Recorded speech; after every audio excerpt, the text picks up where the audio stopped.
नमस्कार। परत दर परत में आपका स्वागत है। मैं हूं इंद्र मोहन शर्मा। सिलसिला कार्यक्रम में आज का मुद्दा है हिंदी दिवस। 14 सितंबर को ही क्यों मनाया जाता है हिंदी दिवस? आज 14 सितंबर है, हिंदी दिवस के रूप में मनाया जाता है। लेकिन सवाल ये है कि हर साल 14 सितंबर को ही हिंदी दिवस क्यों मनाया जाता है? ये जानने के लिए बहुत ज़रूरी है कि 14 सितंबर को ही क्यों ये मनाया जाता है। आपको बता दें कि 14 सितंबर 1949 को हिंदी को भारत की आधिकारिक भाषा घोषित किया गया था और हिंदी भाषा के प्रचार प्रसार के उद्देश्य से 14 सितंबर 1953 से हिंदी दिवस मनाया जा रहा है। लेकिन मैं फिर सवाल कर रहा हूं कि 14 सितंबर को ही क्यों मनाया जाता है, जबकि हिंदी भारत माता के माथे की बिंदी है। और बिंदी वो एक ऐसा संकेत है, वो सुहाग का संकेत है।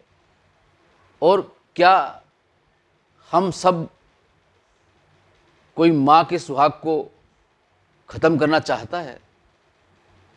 किसी भी सूरत में नहीं चाहता होगा। लेकिन भारत में हम रहते हैं और भारतीय जो भाषा है हिंदी की, उसको बोलते हुए, लिखते हुए, पढ़ते हुए झिझकते हैं। क्यों? जबकि हिंदी एक गौरवशाली भाषा है। पूरे विश्व में जितनी भी भाषाएं हैं उनमें से ये तीसरे नंबर पर आती है। फिर भी भारत में रहने वाले ज़्यादातर लोग ऐसे हैं जो हिंदी भाषा को बोलने में हिचकिचाते हैं।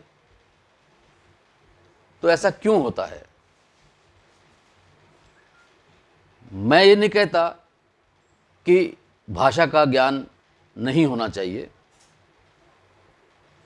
उच्च शिक्षा हासिल करनी है, आपको विदेशों में जाना है, तो आपको उन देशों की भाषाएं अगर सीखनी भी पड़े तो सीखिए, कोई मनाही नहीं है। भाषा सीखना कोई बुरी बात नहीं है। चाहे आप अंग्रेज़ी सीखिए, चाहे आप जर्मनी भाषा सीखिए, चाहे आप फ्रेंच सीखिए, कितनी हैं भाषाएं। पंजाबी भाषा भी है, संस्कृत भाषा भी है। लेकिन सवाल ये है कि हिंदी को इतना कमज़ोर क्यों माना जा रहा है? अगर आपको अंग्रेज़ी बोलनी लिखनी आती है और हिंदी नहीं आती है, तब भी आपको लोग बहुत ज़्यादा पढ़ा लिखा और शिक्षित समझेंगे। लेकिन जब आपको हिंदी का क ख ग भी लिखना नहीं आता पूरी तरह से, तो भी आपको ऐसा ही समझेंगे। तो मैं ये समझता हूँ कि हिंदी भाषा के प्रचार प्रसार के लिए ये ज़रूरी है कि हमें नियमित रूप से हिंदी का प्रयोग अधिक से अधिक करना चाहिए। इसे प्रयोग करते वक्त शर्माना नहीं चाहिए, झिझकना नहीं चाहिए। हिंदी अपनाइए, मत शर्माइए। अपने हस्ताक्षर भी हिंदी में किया कीजिए, तो आपको ये एहसास होगा कि हम हिंदुस्तान में रहते हैं, भारत में रहते हैं, तो हमें अपने देश की भाषा पर गर्व होना चाहिए। और जो सरकारें बैठी हैं, जो सत्तासीन हैं, उनको ऐसा कोई कानून बनाना चाहिए कि हिंदी भाषा को रोजी रोटी के साथ जोड़ा जाए। ये जब भी कोई नौकरी, सरकारी नौकरी दी जाए या प्राइवेट नौकरी दी जाए, तो उसमें ये शर्त होनी चाहिए कि जो भी आवेदक है उसको हिंदी का ज्ञान होना चाहिए।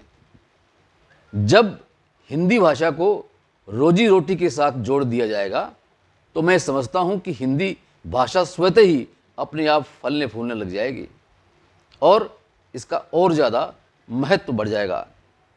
हरियाणा में हिंदी साहित्य सम्मेलन का गठन भी हुआ था और शुरुआती दौर में इसका खूब प्रचार प्रसार भी हुआ था और हिंदी साहित्य सम्मेलन के जरिए पूरे हरियाणा में जगह जगह कार्यक्रम होते थे, कविता प्रतियोगिता होती थी, निबंध प्रतियोगिता होती थी और उसमें हम भी भागीदार होते थे। लेकिन धीरे धीरे हिंदी साहित्य सम्मेलन की जो गतिविधियां हैं वो भी सिकुड़ गई हैं।